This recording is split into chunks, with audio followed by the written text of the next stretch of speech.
A PhD? No, that's not true. I would highly recommend it. It was wonderful, actually. And all I remember of those years, which were a blur, was like sleeping 2 hours a night, reading, like 18 hours a day, and that was about it, actually. But I found also the consumption of texts and the privilege of having a couple years where all I could do was just read, to be a time that I miss in a way, where you just have the chance to read and to sort of talk with people about books and ideas and to think about the practical utility of these ideas and stuff. It was a luxury. It wasn't bad living in California either, right? In general, I would hope to inspire a kind of a politics of radical empathy, an incredible curiosity about the world, a desire to suspend what you think you know, and be surprised.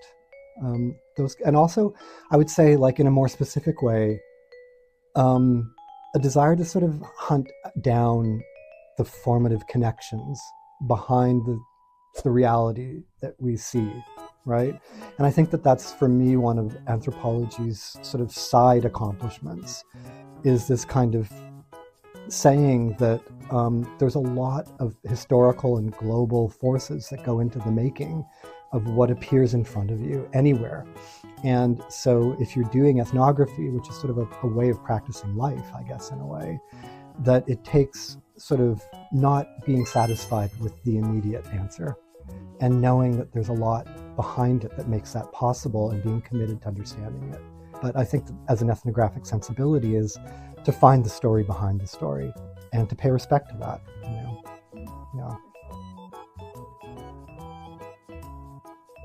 Do your work, I guess.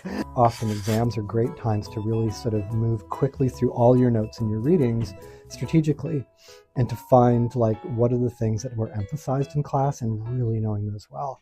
Go back through everything and just do a bunch of flags like, oh yeah, they talked about this, they talked about that, they talked about that. I should know this, but not at a superficial level. I should know it really well. And the other stuff I can leave. Know the important things very well and skip the rest.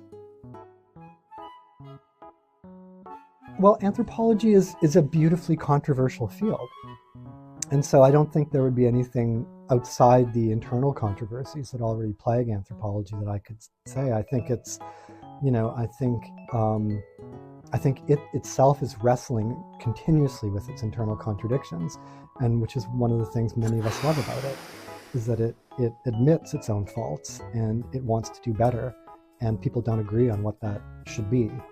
And so anything I could say would be internal to those debates that are already going on between anthropologists who want to do it differently.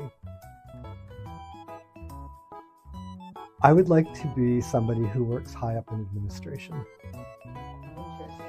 For a day, not for any longer than that, because we often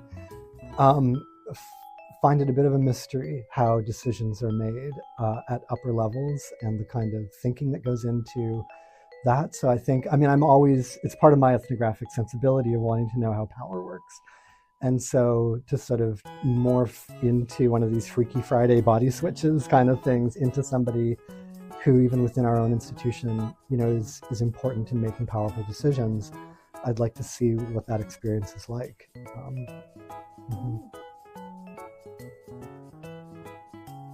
Architecture.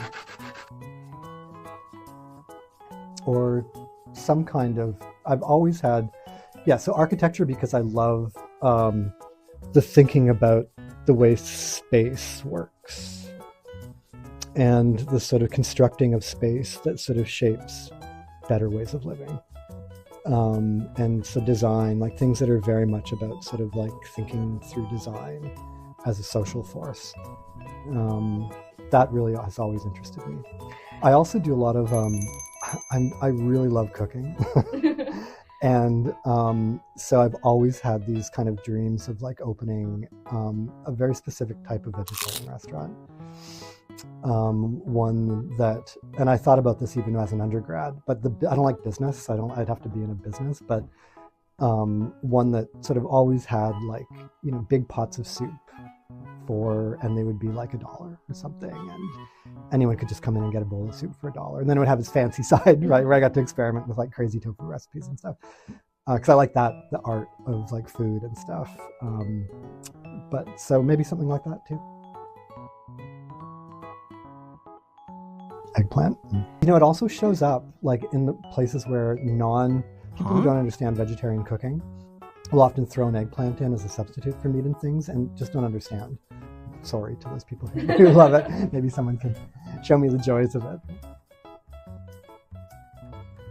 I'm trying to write a book right now that I still don't know its full scope, but it has something to do with tracking state terror in Ecuador from the 1980s to the present. It involves revolutionary poetry by people who are in jail. It involves a whole bunch of different things. I'm trying to bring together an ethnography that has different ways of writing in it. I am going to be doing the 4th year violence seminar. I'm going to be doing methods again. I'm probably going to be doing End of the World next year. Yeah, that's right. And I think I will be doing my PhD course on violence again next year. Yeah.